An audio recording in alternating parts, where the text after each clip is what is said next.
అని ఒక తురుకోడు పిల్లగాడు వాడు మా వాళ్ళని కొడితే ఏందన్నట్టు? అదే సార్, ఇప్పుడే నేను యాక్చువల్గా తెలుగులో ఉన్నాను. మా చేయితో మాట్లాడితే ఇద్దరు రోడ్డు మీద పోతున్నారు సార్. చిన్న యాక్సిడెంట్ అయితే ఆ విషయంలో ఇద్దరు కొట్టుకున్నారు. అదే ఒకడు కొట్టారు. ఆడోడో ఇమ్రాన్ అనేటోడు ఓవర్టేక్ వచ్చి వాడు తాగేసి వచ్చి అడ్డగోలుగా డ్రైవింగ్ చేసి వాడే పోయి వాడే కింద పడి వచ్చి మావాడిని కొట్టి ఏం తమాషాలు చేస్తున్నారండి మీరు? వాడిని తీసుకొని లోపల వాళ్ళు అయ్యేదో సిఐఓ ఎస్ఐనంట కామారెడ్డిలో. మీరు వాడి మీద కేసు బుక్ చేసి వాడిని లోపల లేకపోతే వాడిని అటాక్ చేపిస్తాను నేను. ఏడిపోతుందో చూద్దాం ఇక. ఏం కేసు ఎట్లా కొడతారండి? లోపలేండి 2 రోజులు లోపలే సక్ అవుతారు కొడుకులు.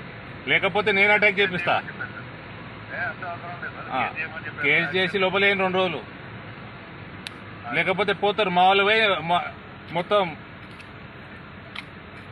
ఏమంటారు మన నడిపోకి ఇరగొట్టి వస్తారు. అర్థమైందా?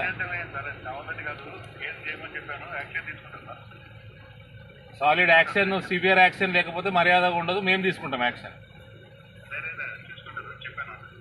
అది ఏం యాక్షన్ తీసుకుంటారో మళ్ళీ రాత్రి ఫోన్ చేస్తాం. మళ్ళీ మేము మా వాళ్ళు పోయి రియాక్ట్ అయినాక మళ్ళీ ఏడవకూడదు మీరు. లా అండ్ ఆర్డర్లు ఫస్ట్కి వెళ్ళి మీరు కంట్రోల్లో పెట్టుకుంటే ఇవన్నీ నెత్తి మీద ఎక్కించుకోకపోతే అన్ని సక్కంగా ఉంటాయి. మీరు నెత్తి మీద ఎక్కించుకొని ప్రాబ్లమ్స్ ఇవన్నీ. ఎక్కడ ఈక్వల్ ఉన్నారండి? మాకు నువ్వు నాకు ప్రొఫెసర్ తయారైనావు నువ్వు ఏసీపీ. చూస్తాను ఏం చేస్తారో చూద్దాం.